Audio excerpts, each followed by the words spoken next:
What up, y'all? Appreciate you showing up, hanging out, listening to my dumb ass. Like and subscribe. Hype. Yeah. So I was listening to Xbox 2, Jez and Randall Thor 2919, and they were talking about. I like listening to that show because it's easy to listen to. They're interesting. It's just like two friends talking, basically. And Jez is he has contacts, he has insider knowledge and stuff, and he tends to talk about stuff. He does leak some stuff. Now I think he's better about it now because he got in trouble years ago for leaking stuff that Xbox didn't want leaked. I forgot what it was, but it doesn't matter. But now he's, I think, a little more cautious, or I don't know. He's kind of starting off this next generation Helix off on a good foot. Like he got the first interview with Asha and Matt, and he's getting little bits and bops of stuff, talking about the behind the scenes with the kind of discussions of Gamepass, the future of Gamepass, what Asha was saying and all that stuff. And I'm like, cool. One thing that he did talk about was, besides the Game Pass stuff, was Fable was supposedly delayed internally. This was Jeff Grubb, but once again, Jez has heard something different or not heard something. And so one thing Jez, I think, knows, or he said, was that it's not getting delayed to 2027. So anybody who's actually trying to say that, stop it. The next part is that internal delays can be anything. It could be a week, it could be 2 weeks, it could be like consequential to the overall kind of release and discussion, obviously. And honestly, did they give us a date to when the Fable was coming out?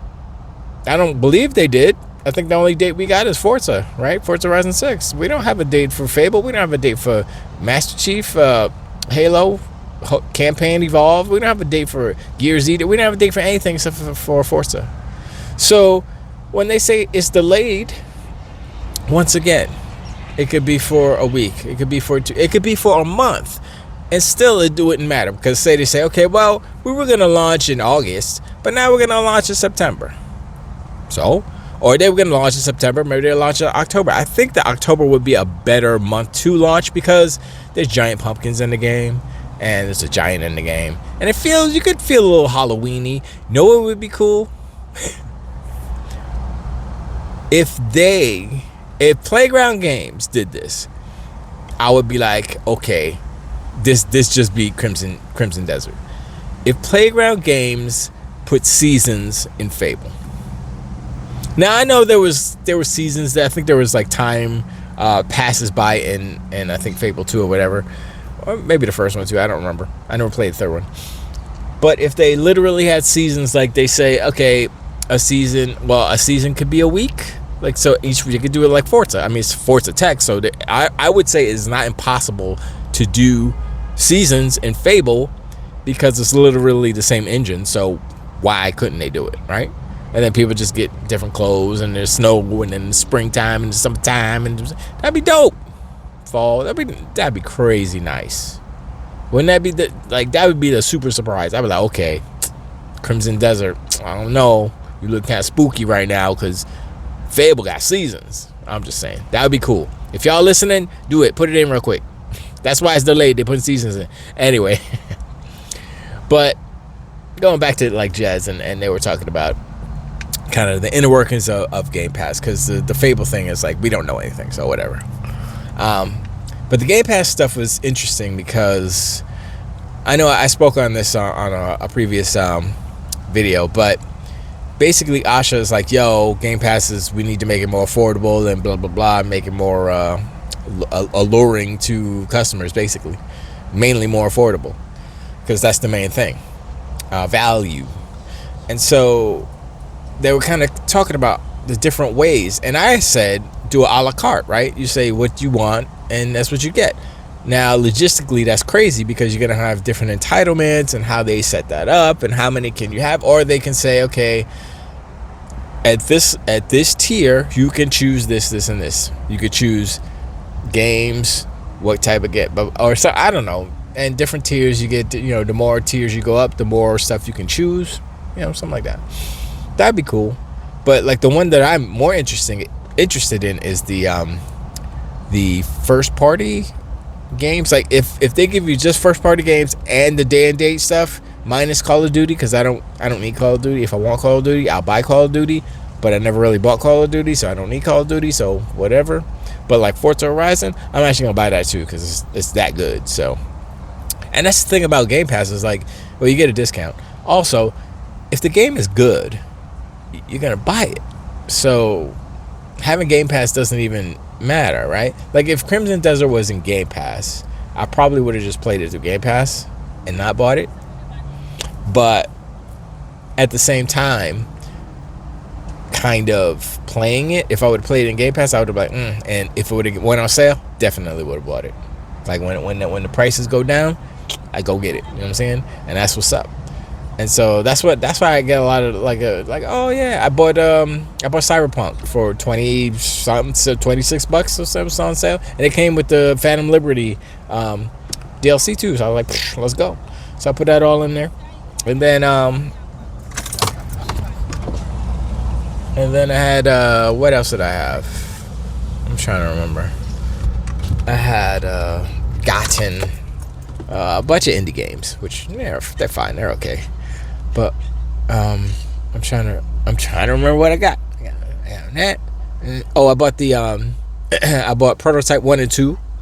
That was on sale for like $7 or something. It was like mad cheap. I was like, let's go. I played the first one a little bit. I was like, okay, it's an old game.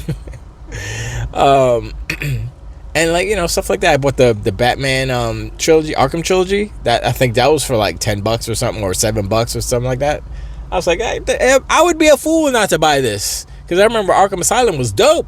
I was like, man, this is good. And I played Arkham City. I was like, that's pretty good too. And then I played Arkham Knight, and I was like, even though technically it was like probably the best one, kind of, sort of, but I was like, I guess the wow factor wore off at that point. But anyway, what I'm saying is that Game Pass is, well, how Jez was putting it, he was like, Game Pass is different from, it's kind of alone in its business structure. It's a new thing. Nobody else is doing Game Pass. Like Microsoft, like you can say, oh, PlayStation has PlayStation Plus. That's not what Game Pass is. PlayStation Plus is basically old ass games. It's a catalog. It's an archive. That's how we explain it. It's an archive. And same with EA and all these other services. Except I think you do get the games in if you pay for the thing. But if we're just comparing Game Pass with PS Plus, yeah, PS Plus is an archive. You don't get the new games. And that's the whole thing. That's the whole allure of Game Pass. If Game Pass stopped putting their day one games, their first party day one games, there will be a mass exodus. Do not do that. That would be the worst thing that they could ever do. But if they do only first party games plus day and date minus Call of Duty, and put it down to $15, boy, I'll buy it and I'll put it on a cart and never look at it again. I'm like, yeah, I'm gonna just pay for that until I'm dust, till I'm dirt. Not dirt, griggity, just dirt in the ground, dirt under the dirt. And then somebody else will probably still pay for it because they never cancel it. That's how that works.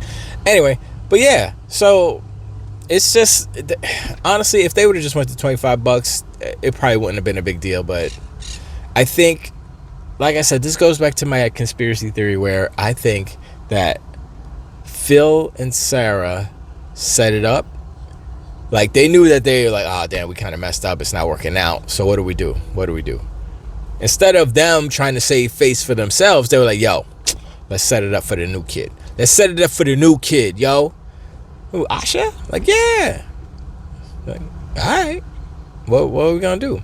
Well, we gonna jump in front of the bus and save her. We gonna take all the heat, and she gonna get all the glow up. She gonna get all the shine. That's what's happening. Like all the Project Helix. Oh man, look what Asha's doing. It's like, dude, you know that was already planned. That Phil was gonna do that, but he ain't there no more. You know what I'm saying? I mean, he's there, but he's not the head.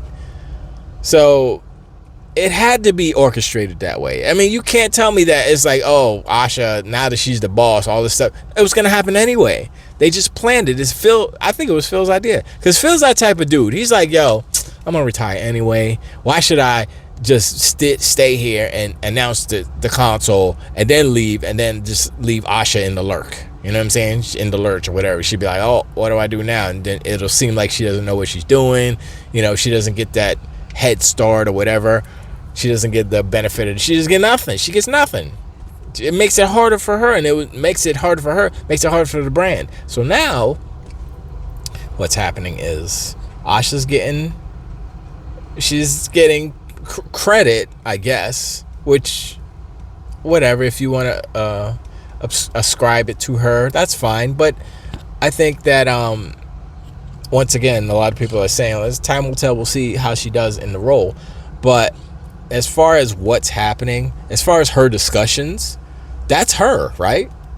I mean, I'm sure Phil had the same sentiment, but I think what had happened was the whole 30% margin kind of messed up everything, right? And so that's another thing I want to talk about, the margins thing. Jez, the wealth of rumors and knowledge and talkings, he said that 30% margin that Amy Hood had kind of put on everybody, put on the company, is no longer a thing anymore. They're not doing that no more. So I was like, oh, okay. So I mean, they still have a margin that they want to reach, obviously a goal or something that would make them profitable in a certain way. I believe they were in the 20s. I know they were I think they were at 12 at one point, but I think they were in the 20s last that I checked. So I'm like, that's not good enough. Like, give them 22 or something. Let's go. And so if that is no longer an issue, then, and what else? What the other thing that Jez said is that they're no longer in making that money mode. I forgot what he said it, but they're more into acquisition and getting acquiring customers. Honestly, that's why they brought her in. So they had to change in order for her to do what she does best, right?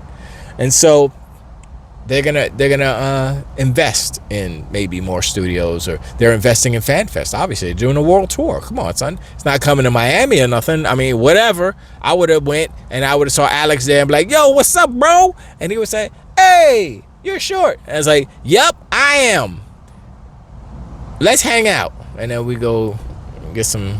I was gonna say Coronas, but I don't drink Corona because, nah. Although I like a red Corona. My cousin turned me on to a red Corona. If you don't know what a red Corona is, it's a Corona with grenadine in it, and it makes it taste not horrible, because I don't like to taste Corona. Corona tastes like trash. Beer's not good.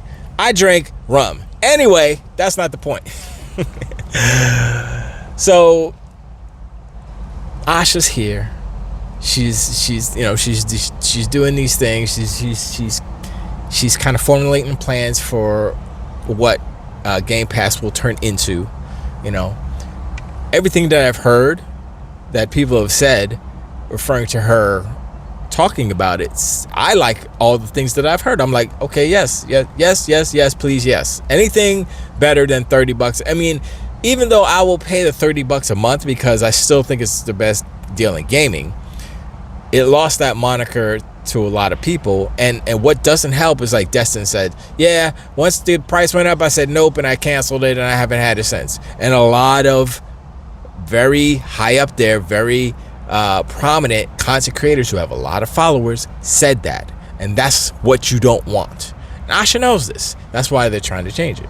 So I'm probably gonna say it's gonna change for the better. I think she's trying to influence the influencers, if that makes sense. Remember, this whole everything marketing, Asha she's got to psych these fools out, not in a bad way, but just in a way that it's like, yo, we gonna fix stuff. And they're like, okay. And then she goes and fixes it, and they're like, cool, I'm a sub again. And then they're gonna do a little video, say, you know what, Xbox just changed the price of Game Pass, and it's a good look. I just subbed again to Game Pass because they went down to $9.99 or whatever. I don't know. And that's it's like not even, it's free marketing, because you're doing something that pleases the gamers, and then the gamers will kind of put out that they will echo the sentiment, they will echo the feeling, they will echo their pleasure, the fact that they're pleased with what you're doing as a company, as enthusiasts enjoying the product. You know what I'm saying? And once again, I say, the psychology of just making your customers happy, especially the ones that have millions of followers that can be affected and influenced by said influencer. So one person can influence millions, and those millions can go out and buy your product. And that's like, come on, son. I'm not even one of these high C-suite peoples, and I understand this. Am I good at it? Hell no. That's probably why I'm not a C-suite. But I do have okay, so tangent real quick. I was working on a video last night. I was like, yes, I got the voiceover. It's done. Boom. And I did something, and I know exactly what I did, because DaVinci Resolve is a little funny. And I ended up like destroying my project, and it auto saves. And so I closed it, and I realized it, and I opened it up again. I was like, what happened with the? But I know the order. I destroyed it, but I can build it back up. It'll take me a little bit, but I can do it. I'll probably do it tonight. I'll try to put it out tonight. Maybe I got other stuff to do, but I got all the pieces. Now I got to put them all back together, because I finished the puzzle. Then the dog came and said, blah.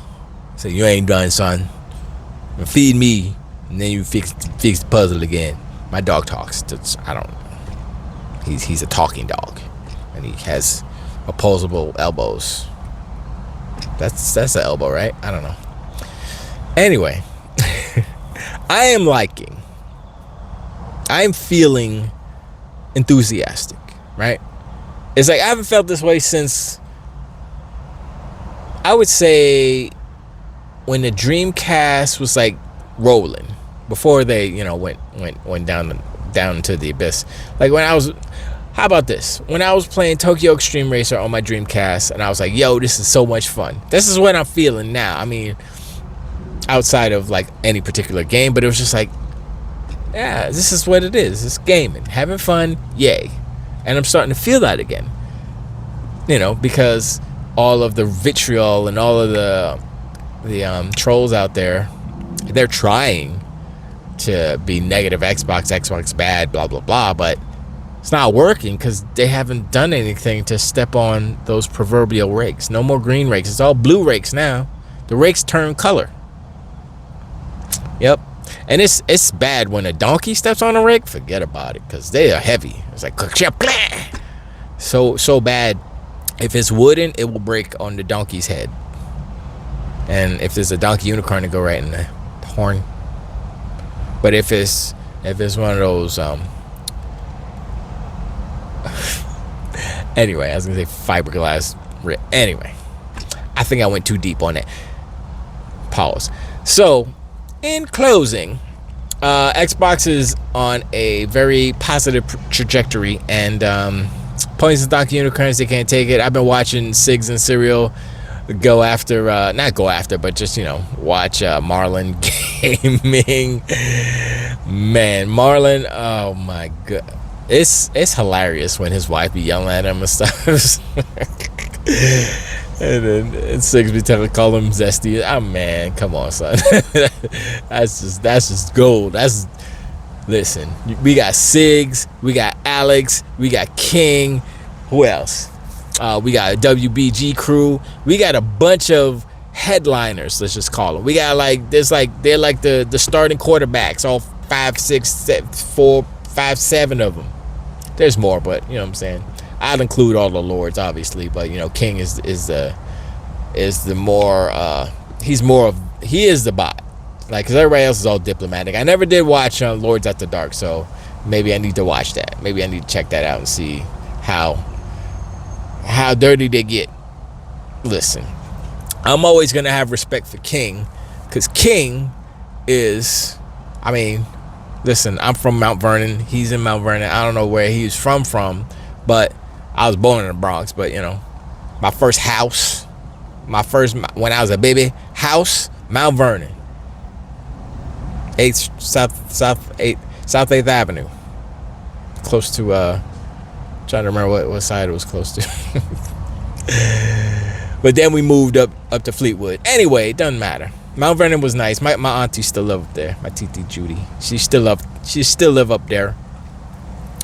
And my cuz still lives. I got family still up in Mount Vernon, so it's all good. But it's like, man, another tangent. I remember walking to school. I used to walk MVHS. I went to Mount Vernon High School, and one day I was walking home. I was walking home from school, and I saw this giant white Land Cruiser. And there's only one person who had a giant white Land Cruiser in Mount Vernon. And if you know, you know. I know King knows. But it was Heavy D.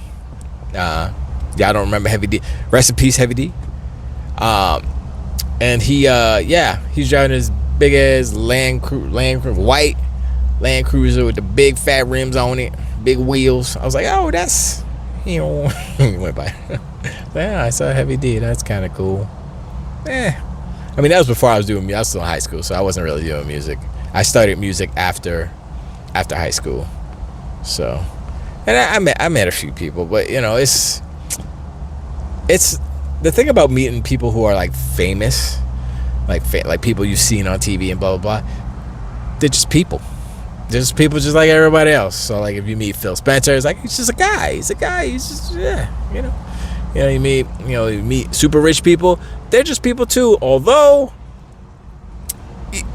priorities are different, obviously. You know, I've met a few, and I'm like, okay, I'm not here yet, because you got bazillions of dollars. I don't have that much, so I'm gonna catch you though. But anyway, as far as life goes, video games, Asha, jazz, all these things, juggling around, right? What's the bottom line? Have fun, right? Don't take things too seriously. Don't be an a-hole. Try not to be. You know, it's hard. I've struggled with that myself. But you know, it's really, find what is your joy. Find that, and just do it. You know, and try to diversify your joy portfolio, if you will. Like, video games is one. I used to be into RC cars and stuff, but that's really that's an expensive hobby. I mean, video games is expensive now, so I could kind of split the difference and just do both. If I was a different person, I'd probably be a car guy. I don't know. Models, I used to build models when I was a kid. I still kind of like the industrial design aspect of it, so I still do build a little bit here and there. But I don't do all the painting and stuff. I just build it dry. I just build it and I kind of like how I like it naked. I like a naked model because I'm looking at it, because you see all the kind of, especially Bandai models. They're really highly detailed and small. Like, I got the Millennium Falcon. It's like this big. It's like the most detailed one. It's like this big. I was like, it's good. It's good. Anyway, if y'all like models, model building and stuff, Bandai makes the best. They make the best models. Star Wars models, they make the best. I believe they got robots and stuff too. But anyway, sorry for the tangent, but I know we're supposed to talk about video games, but I talk about us too. And we're gonna get to the music stuff too, but not right now. Right now, I'm gonna be like, I appreciate you hanging out, like and subscribe. Hit me up in the comments below. Let me know what you think about Asha and all the leaks and stuff. What Jez be talking about. What you think? How you think Game Pass is gonna change? What do you want Game Pass to be for you? Jez said he wants World of Warcraft and blah blah blah, whatever else. He just cares about World of Warcraft. He's a WoW nut. So, yeah. What would your combination, your Game Pass combo be? You know what I mean? Let me know in the comments. That's something super interesting to me, because I'm like, yeah, I mean, me just talking thinking out loud, I'm like, that, yeah, I think they could do something real cool. So, and with the revelation that 30% is kind of the margin is gone, that changes a lot. That changes like the whole trajectory of Xbox's business and what they're able to do. So I'm definitely optimistic. But anyway, I'll talk to you on the next one too. To wait.